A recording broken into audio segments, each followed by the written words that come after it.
So let me introduce Abigail Slawik from the New York University.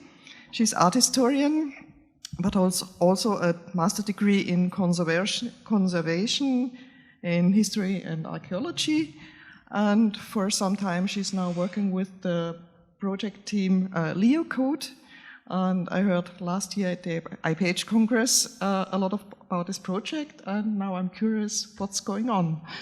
So it's your stage. Okay, thank you. How am I? Am I good to everyone? Okay.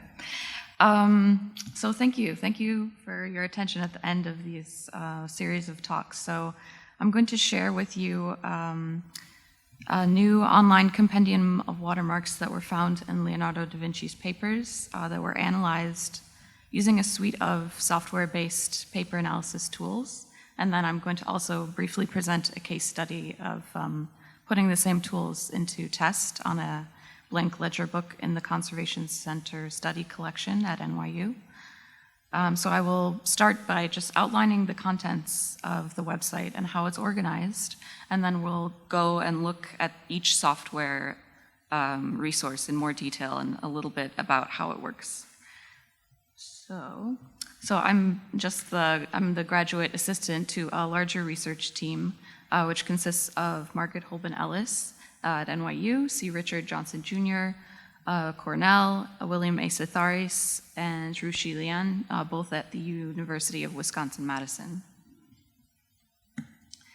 Ellis, Johnson, and Satharis were working on a close technical study of paper that is in two Disbound codices by Leonardo. One is the Codex Leicester, which is 18 full sheets, folio format manuscript, which is currently part of the Gates collection in the States. And two, the Codex Arundel, which is a Disbound 283 folio quarto format manuscript, currently in the British Library. The team found numerous sets of mold mates in both of these codices. And the term mold mates, as Neil addressed to us yesterday, describes papers that were made using the same paper-making mold. So while it is possible that dating and area of origin are deduced by discovering mold mates, their discovery in this case serves a slightly different purpose. Finding the mold mates among these codices indicates more, in this case, about how the paper was used. They may be evidence that the papers were bought by the user, in this case being Leonardo or one of his assistants, in the same ream, and so finding mold mates helps us to identify the paper stocks. The location for potential stocks in Codex Leicester is further borne out when we look at this collation chart. The watermark types are color-coded so that they are visually grouped together. Eagle watermarks are in red, the tulips are in purple, and cardinal's hats are in green.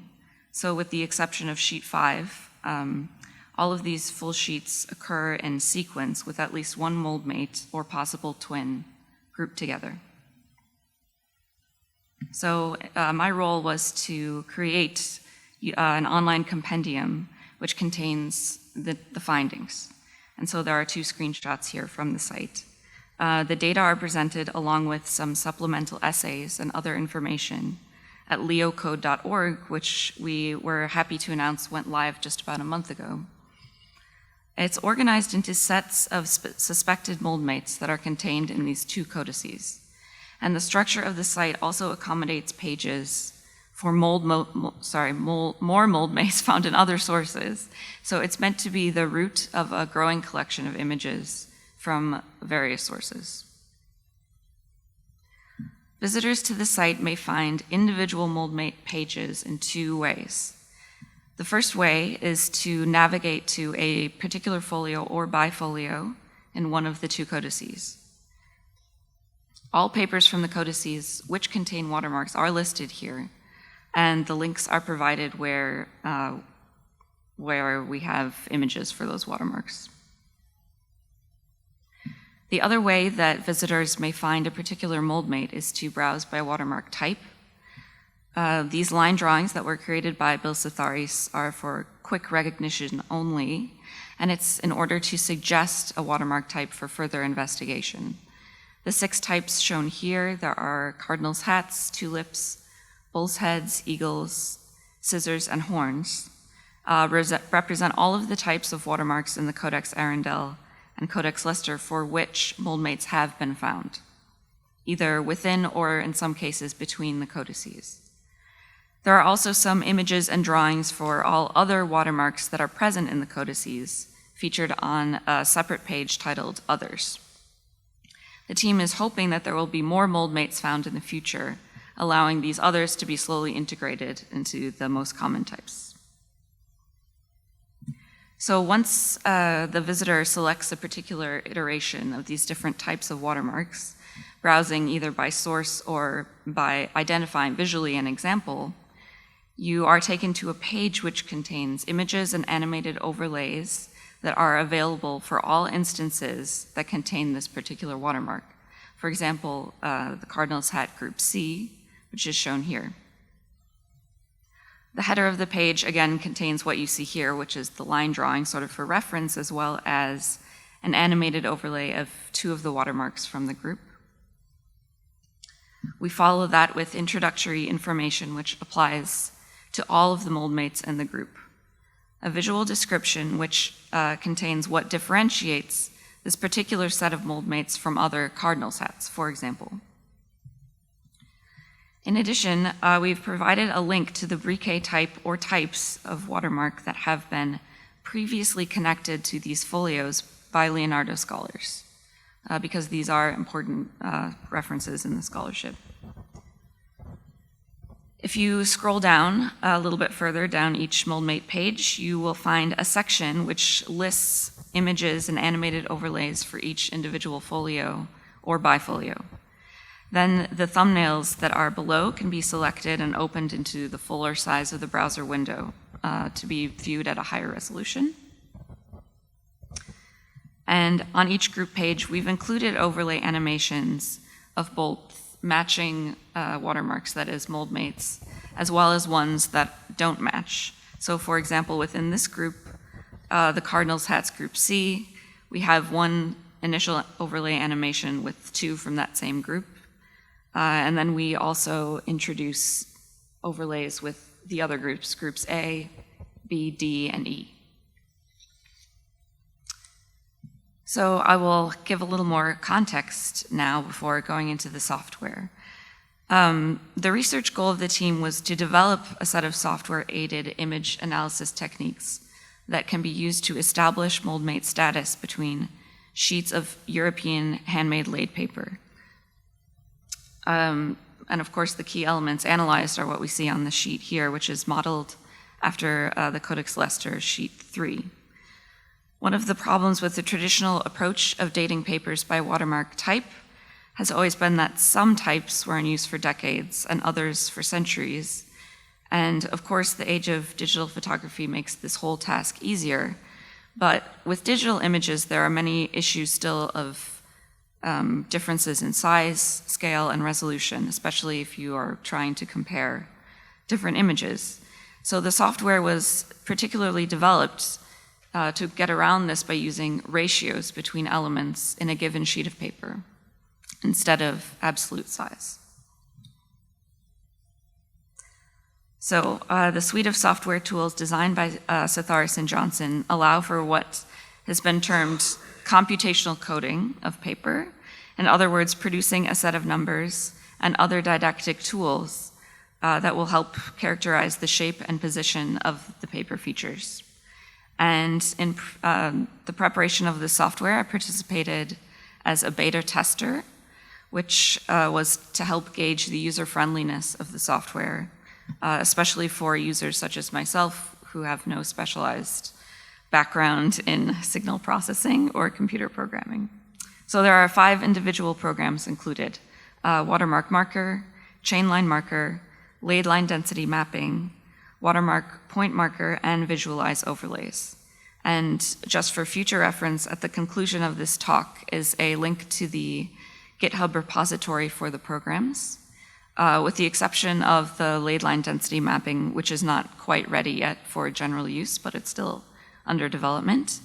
And it's also accessible on the website via a link. So in watermarkMarker, the user opens an image of the watermark, and discrete points are designated by the user to create a system of lines. And each line is designated a number. And then the software measures the lengths of these lines and generates a table of numbers, as seen on the right. And the table displays the ratios of the length of each pair of numbered lines. For example, between line 1 and line 2, line 1 and line 3, etc. And you will note in this table that, of course, the ratio of any line to itself is always 1. And then this process is repeated for the next watermark, which will in turn generate another table of ratios. And a key step to this process is to make sure, before you begin marking, that all of the watermarks are in the same orientation. For example, placing the higher side on the left and then right side up. Because if the orientation is incorrect, the conclusions are not significant.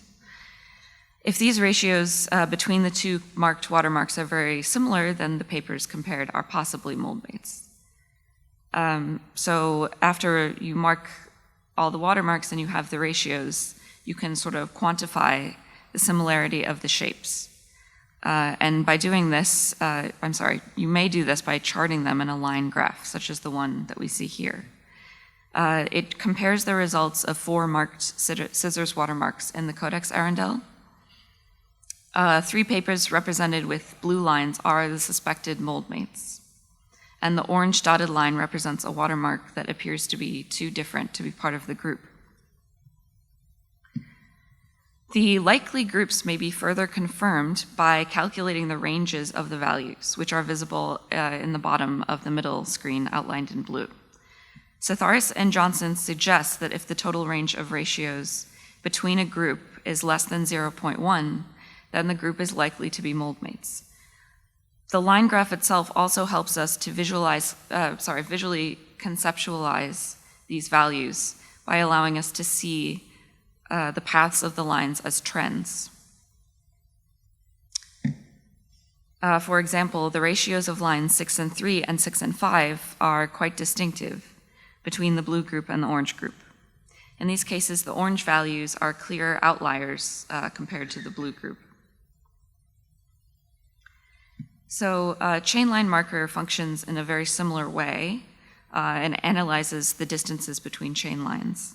And it's particularly useful when there is only a partial image of a watermark present.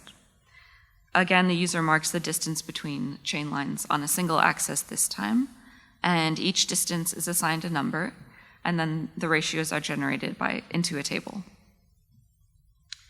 And briefly, ley line density maps, which again are still under development, are another way to visualize the moldmate status. The maps measure the distance between laid lines and then color code each area based on the distance in shades of red or blue. And then the outputs are colorful maps, and they can be compared to one another for similarities visually. And so this can also serve to suggest moldmate status. So the final 2 resources that I was going to present today are watermarkPointmarker and visualizeOverlays. And these 2 work together to produce an animated GIF of the image of one watermark fading into the next. In visualizeOverlays, again, the user begins by selecting the points manually. And then the output of the first program can be uploaded into the second program, and two watermarks are selected, and then the GIF animation is output. So what it allows us to do in sort of a streamlined way is the same thing as overlaying 2 sheets of tracings of watermarks. For example, in the case that we see in the example here, these 2 examples happen to not be moldmates. It's easy to understand and conceptualize even for those who have not learned the background of the ratio measuring process of the other programs. The desire to create overlays, of course, is not new and was used by scholars studying the watermarks in Rembrandt's prints, for example. However, this particular approach, which utilizes user-generated points to align the features, is an innovative and more streamlined application. And the application will resize and rotate the images as necessary to produce the closest fit as is possible. If we look at this example a little more closely, we can see some areas of difference that become easily apparent in the animation, which might be harder to notice using other means, particularly the left handle loop and the ends of the blades. If we look at an example now of two scissors watermarks that are moldmates, the animation shows the images of each watermark, which fades very smoothly into the other without the outline moving. It allows us to sort of confirm visually the moldmate status. So to briefly address the imaging requirements, there are no absolute resolution requirements, but there are certainly limitations of which software could be used at a higher or lower resolution.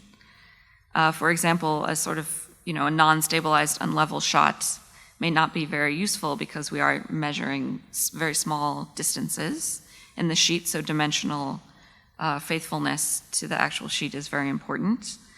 However, if care is taken to level the paper perpendicular to the camera lens, even a cell phone photo may be useful, especially for the watermark marker.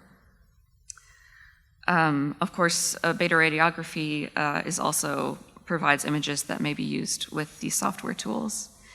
Laid line density mapping in particular requires a particularly high resolution in order for the program to recognize the laid lines and also to measure the differences in the distances between them.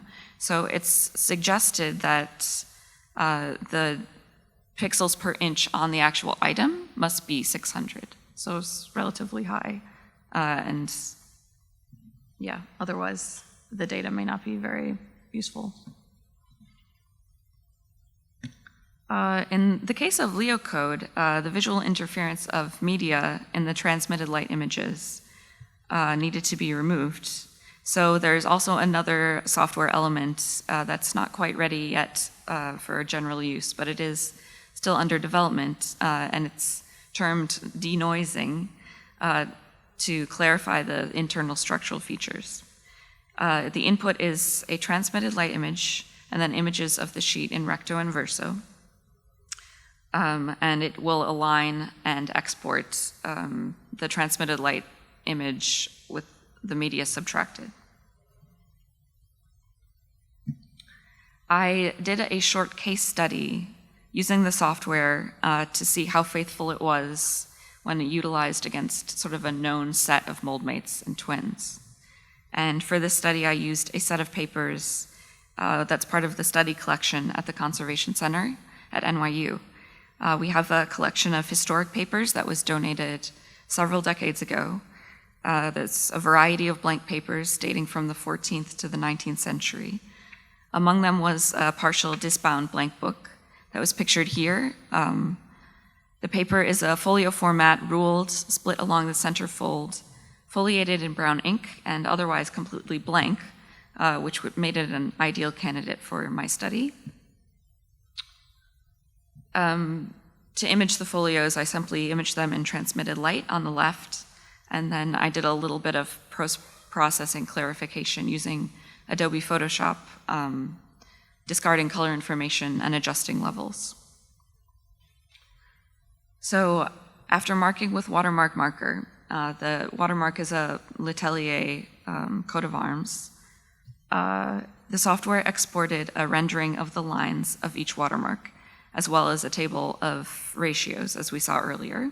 In this case, it's a much more complex watermark, so I was sure to mark many more points.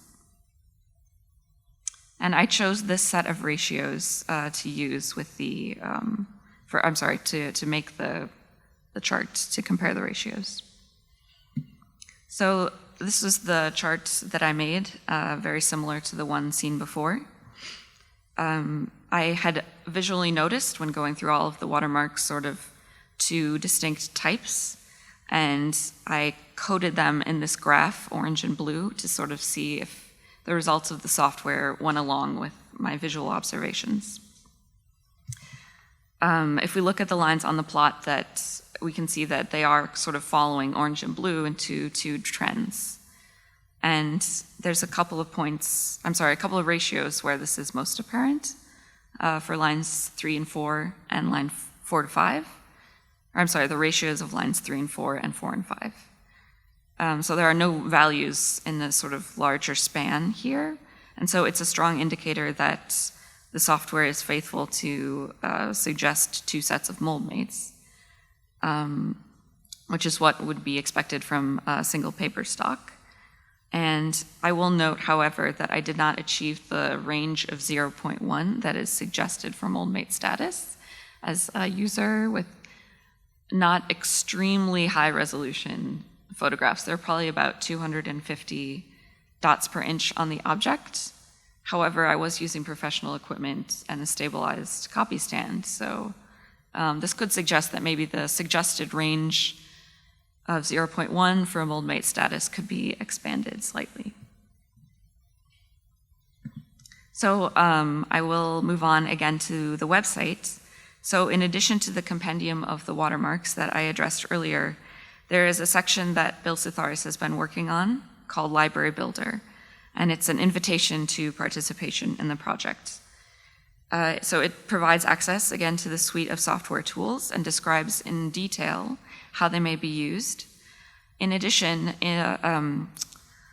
specific marking strategies for these 6 most common types in the compendium are provided, so that if someone has another example of one of these types, they have the potential to be directly compared to the ones that have already been marked, and possible mold mate status might be established. So I'll just outline the 3 levels of involvement that are proposed. So level 1, which would be anyone is welcome to independently use the software and simply source the team as necessary. And that, of course, there are troubleshooting resources available if needed. The second, slightly more involved level is if there is imaging advice needed or more detailed instruction to use the software, there would be the potential to publish jointly any findings that come of this collaboration, and then the ability to share the images among all members. And then finally, level 3, which would involve denoising of transmitted light images where necessary. And we hope that this level would be particularly attractive for papers that may contain mold mates to papers that are already in the compendium. So it is the goal still of the team to introduce more user-friendly tools for lane line density mapping and denoising. So this is still being worked on by him at the University of Madison with student researchers, and we hope to introduce these within the next year. Also, I will say for future reference, the website includes a more detailed essay about LEOcode that walks everyone sort of through the particularities of the use and significance of the work. It's all information that has been published in different journals and resources, but in this way it can be more openly accessible to anyone who's able to access the website. And finally, we're also very pleased and honored to include an essay from the Leonardo scholar Martin Kemp, who gives us sort of the implications of establishing these mold mates in Leonardo's papers. His perspective provides context for this particular community of art historians that are most interested, and he addresses some of the questions about what can finding mold mates tell us about Leonardo as a thinker, and how can this archaeological information be more useful in the future. So I would like to thank you for staying awake during the last talk, and many, many thanks to Emmanuel for inviting us on behalf of the whole team to be part of this meeting, and also to Livia for the outstanding organization and for hosting. And I would be happy to hear any questions or comments. Okay, first, thank you very much.